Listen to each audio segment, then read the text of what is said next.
All right, ladies and gentlemen, welcome back to the channel. My name is Jackson. I post daily Houston Rockets content, so hit that like button, hit that subscribe button. Don't like that shadow. We're still working on this setup here.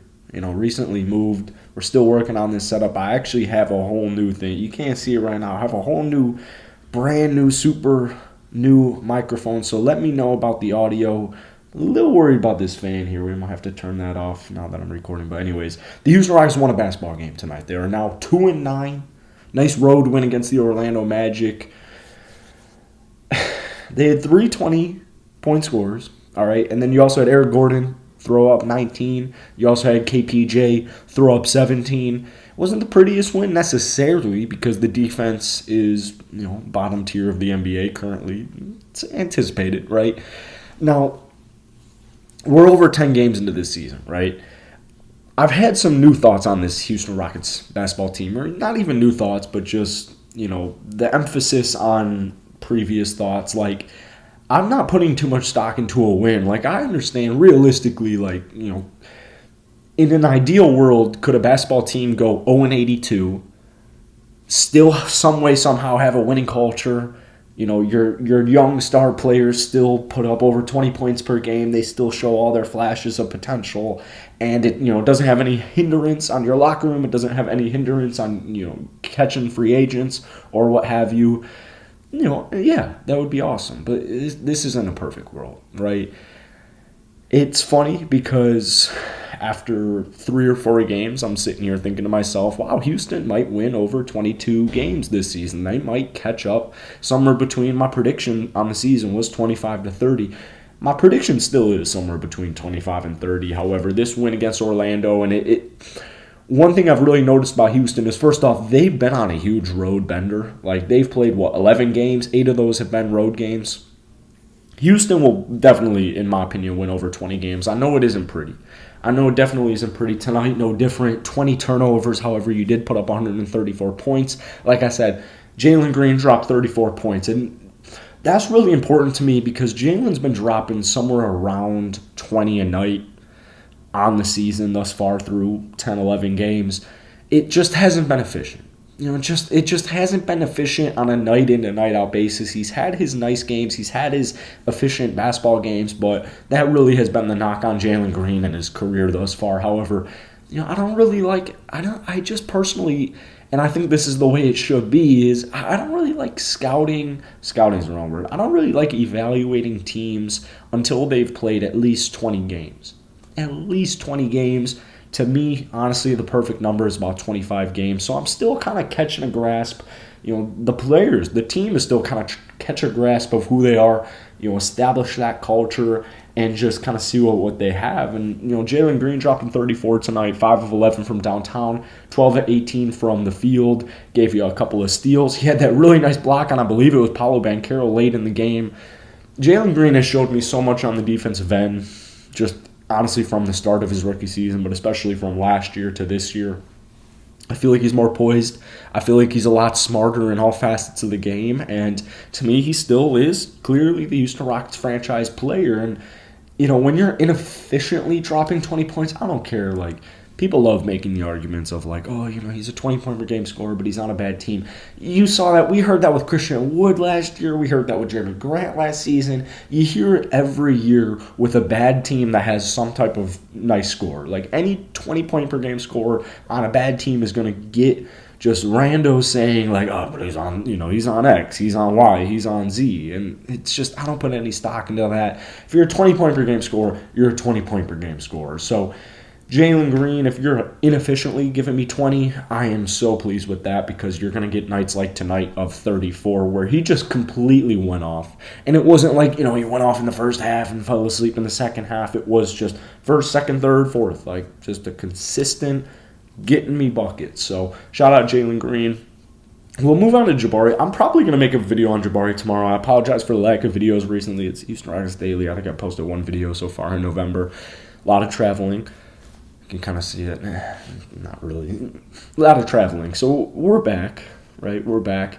Jabari is averaging, I believe, 10.6 points a night. He is shooting 34% from the field and 33% 43% from downtown. Still getting me over 6 rebounds. He's actually getting me over a block a night. But tonight, we saw his first field goal. He only saw 22 minutes, first off. We saw his first field goal made about halfway through the third quarter. And it's crazy because I'll catch a bunch of randoms in the videos I made over the summer on, why Jabari Smith Jr. is a good basketball player, which to me is very evident. I'll catch a bunch of strays saying, well, actually, he's a bust, so you're wrong. And that's funny in its own regard because we're 10 games into the NBA season, 10 games into his NBA career, and you're already calling these kids bust. It's not Rocket fans. Thankfully, it's not Rockets fans because that, I don't even need to explain why that's ridiculous. And first things first, there are a ton of NBA players. There are countless names of NBA players who have struggled in their rookie seasons, second season, third seasons, etc., and still been all-stars, several-time all-stars, Hall of Famers even. So, Jabari, this is something I tried to say a lot in my live streams especially. I made a bunch of videos on this all season, though, on why Jabari Smith Jr. will probably struggle to start off the season, first things first, because he's a rookie. What's crazy, though, real quick, is as bad as a season, statistically speaking, Jabari is having right now, he's still, to my knowledge, 4th in Rookie of the Year voting. So, that's its own thing, and that's funny, but my prediction still is Jabari Smith Jr. will be a 13-point-per-game scorer. I could see anywhere between 12 to 15. If I had to put money on it, I think Jabari will be somewhere between 12 and 15 points per game in his rookie season. I do think he will have maybe not necessarily a Jalen Green-esque second-half ascension where he's giving me 25 a night. But we knew Jabari's shortcomings heading into the season. We know that he's a really good shooter. But we had a feeling that just the way the Rockets' offense is orchestrated, the way the roster is, that you have 2 very ball-dominant point guards, or guards, I should say, and Kevin Porter Jr. and Jalen Green. You also have Alperen Şengün as your starting center who needs the ball in his hands. So I had a strong feeling that Jabari wasn't going to get too many looks. And when he did get those looks, I didn't think, especially in the start of the season, just like we saw with Jalen Green last year at the start, very inefficient. Jalen Green was very inefficient in the first half of the season last year. I just had a feeling it was going to be inefficient, right? Because he's an NBA rookie. And he has his flaws. Yeah, he's a tall dude. He's 6'11", 7, he's realistically 7 feet with shoes. But, he has defensive potential. We know he can shoot, but, shooting in college with, at your school with everybody loving you, the home crowds, etc., and just college isn't the pros, just like most rookies, had a feeling they were going to struggle. So I don't care that Jabari gave me 3 points tonight. I don't care if he's looking like a bust to some people. I just simply don't care. I can't believe people genuinely, not trying to rant here, but I can't believe people are genuinely trying to put stock into 11 games into a rookie season. It's kind of crazy to me, but to each their own. Jabari's a guy who's going to mature with age.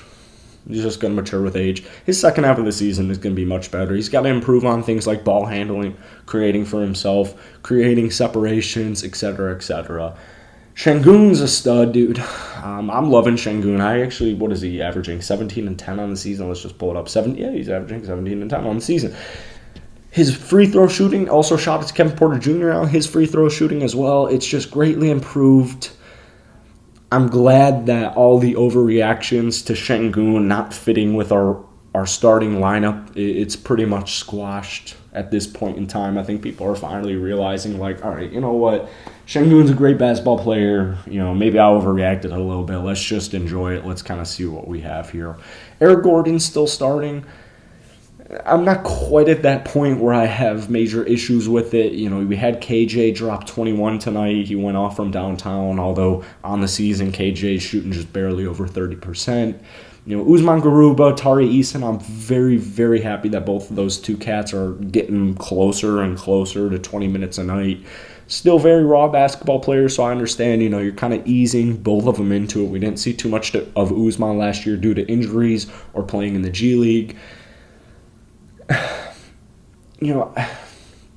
My thing with Garrison Matthews and Daishen Nix is it's almost like a love-hate. It's not like Garrison Matthews played good tonight. I mean, I guess shooting the ball, he did okay. He did good shooting the ball. 2 of 2 from downtown. He only played 8 minutes. He finished as a -11. I don't see any future role that Garrison Matthews has on the team. Daishen Nix has been a very, very, very pleasant surprise. Good news also, we saw Ty Washington Jr. today. He didn't play, he was a DNP, but it looks like he's healthy, and it looks like he's ready to go, so I do anticipate we'll see that in the next week or so.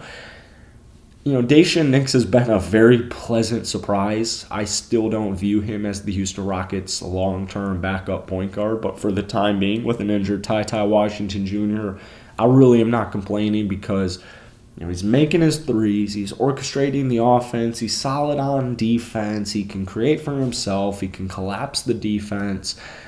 He's been a very, very, very pleasant surprise. Maybe that's a little too many varies, but he's been a nice surprise. Garrison's its own thing. I have a quick comment on Josh Christopher, and I'll just pull it up to back up this statistic.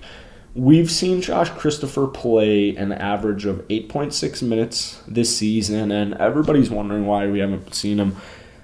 I agree, although now that he's played 8 games and the Rockets are 11 games into it, when he's out there, I haven't seen too much. That's the issue, and another issue in its own regard is, he hasn't been playing. How is he supposed to get comfortable? And that's extremely fair. When we look at Josh Christopher's season thus far, in 8 games, he's averaging just 9 minutes a night. He's turning the ball over a really solid amount, but he's shooting 50% from the free throw line, 39% from the field, and 9% from downtown. Now, I guarantee you if Stylus took him out of the doghouse and just gave him 20 minutes a night like we saw last season, Josh Christopher played in 73 games for us last season. If you just gave him more time, 15 to 20 minutes a night, I do think you'd see an improvement. However, he's a team worse, and it really isn't close at minus 36. Whether that's due to garbage time or what have you, the Rockets team, when Josh Christopher is out there, I will be nice to Steven Silas here, play devil's advocate. There's something up with it.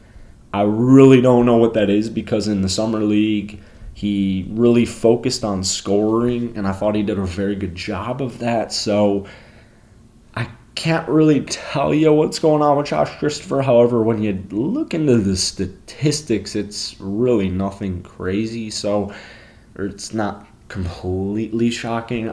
We'll wait and see with that. I'm not going to comment too much on it. But that's it for today.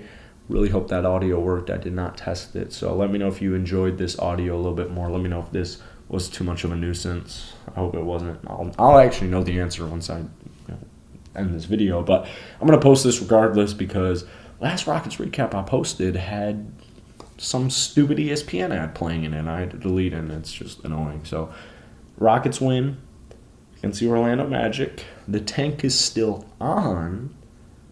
Tank's still on. Relax. I'll take the wins. Who won't take the wins? If you're not taking these wins, I got nothing for you.